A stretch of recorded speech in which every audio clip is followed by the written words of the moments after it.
The warden hungers. A war is coming. But I'm building an army, and there's nothing they can do to stop me. We know how this story begins, and for some of you, we know how it will end. Not all of us are going to make it. My name is Pineapple Man, but you can call me Penny, and thank you for joining me in episode 8 of my survival series. Hopefully you enjoyed the little intro skit, and welcome to the Science Plaza. This is the central storage location that we call the Origin. And don't mind me down here, I'm just getting together some resources for today's projects. Hopefully you guys are doing well. What kind of stuff have you been up to in Minecraft lately? Let me know in the comments. That's right, so today we're going to be building an army. So I'm sure most of you guys are aware that zombies can actually pick up items, and that also applies to weapons and armor. I'll go into more detail later, but today I'm going to be showing you guys how I plan to make an army of zombies. But before we get into any of that, let me show off today's map art.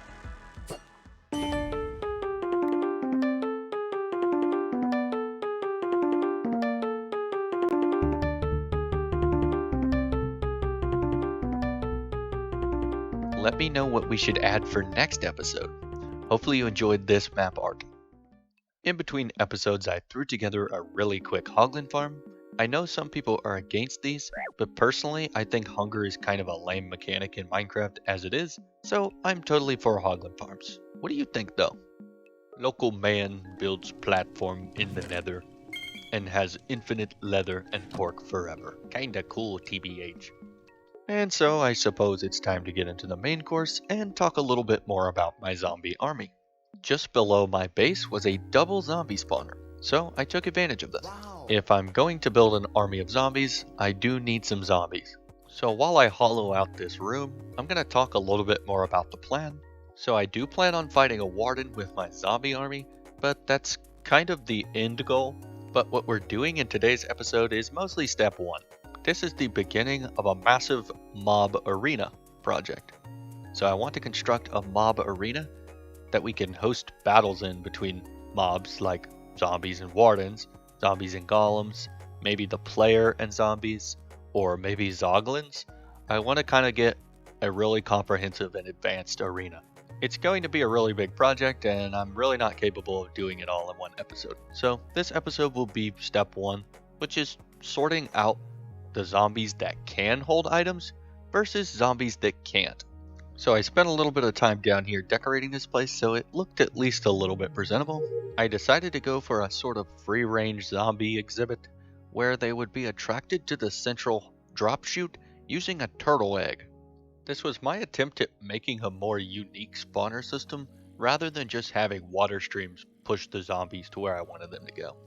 It seemed to work okay, but there was some pathfinding issues. It seemed like sometimes the zombies would prefer pathfinding to one of the corners of the room instead of the turtle egg. Kinda weird. I suppose this is the price I pay for trying to make it cute. It's really no matter because this could be upgraded pretty significantly with just a general mob farm where we filter out the creepers, skeletons, and spideys. So that's an upgrade for the future if I decide that these 2 spawners don't meet my demands properly.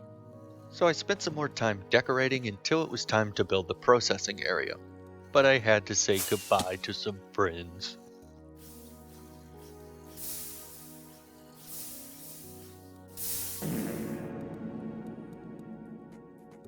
So I continued on building the spawner processing area, and I built this corridor for the zombies to queue up in.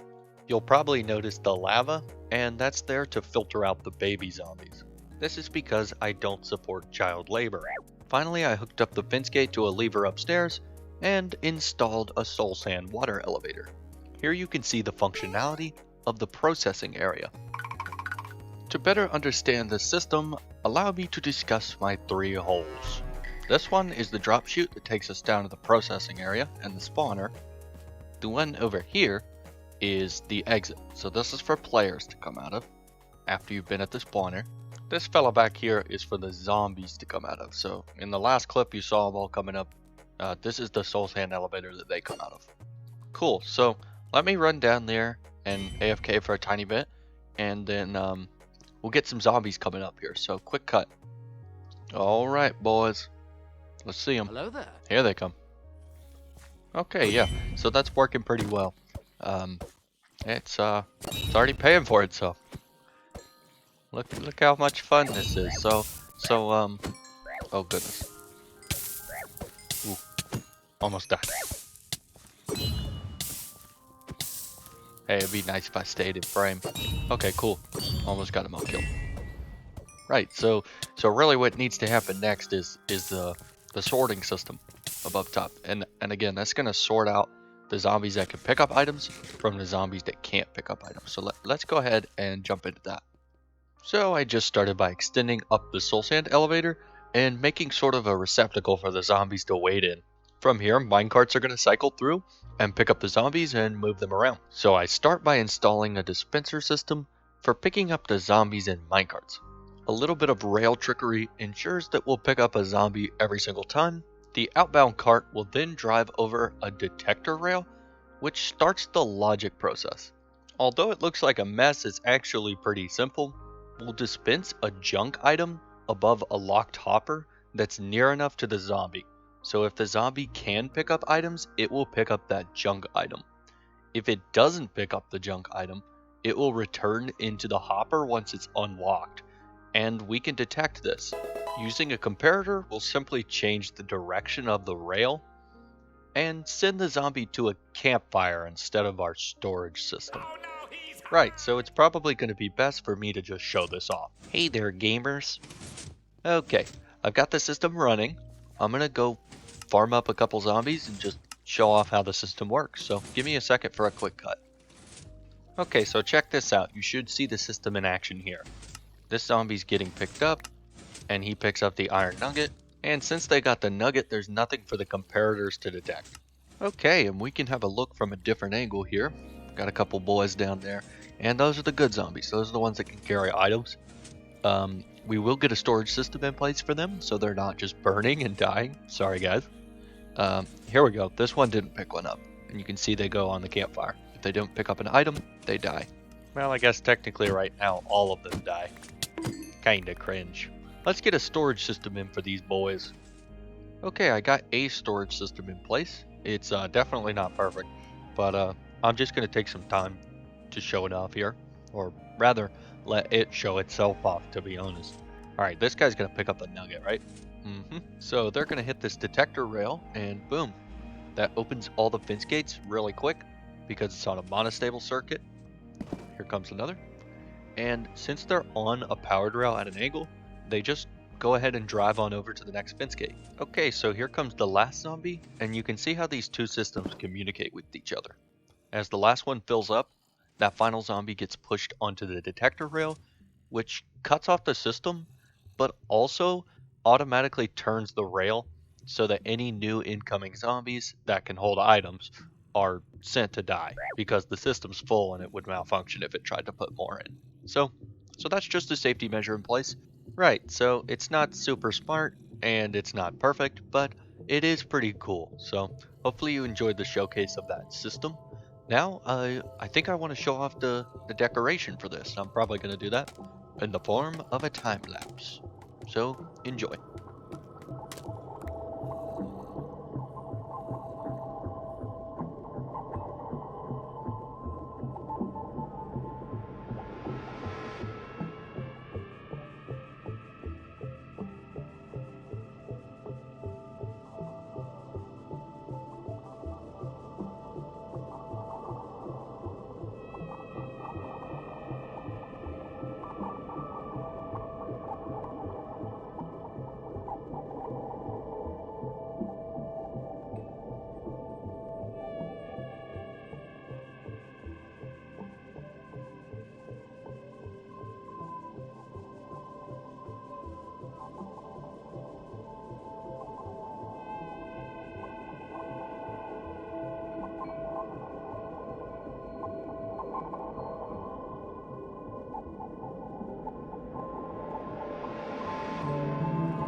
Okay, well, that's done. Hopefully you enjoyed the decoration for this build.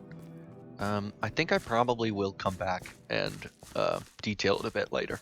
But for now, I'm kind of done. Anyways, let's show off this. So there's the storage system back there. You can kind of see in there. See the storage system? With all the fellas in there. So I've installed two buttons here. One is to send the fella to the yard. That's where we just were. And then one is to cycle to the next fella, because once he's gone, I need to make the next one take his spot. Okay, so let's show that off. There he goes. Now he's in the yard. So this is sort of step one done for building the army. Next thing is just to deliver them to the arena. We won't be getting to that in this episode. So this barrel with these iron helmets is so they'll actually survive the journey. I am just planning on having rail lines around Science Button because I just think they look cool. Hey, buddy. Ooh. Mean. Okay, let me go up here and show off what that second button does.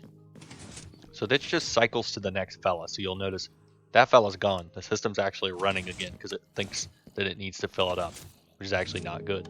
So click that, and we just cycle the next fella down. So yeah, it's actually pretty simple to use. And I think for now it'll serve us pretty well. So let me go inside here so we can show off the functionality of that little fella there. So he's on that detector rail, and this is the line that's coming from it.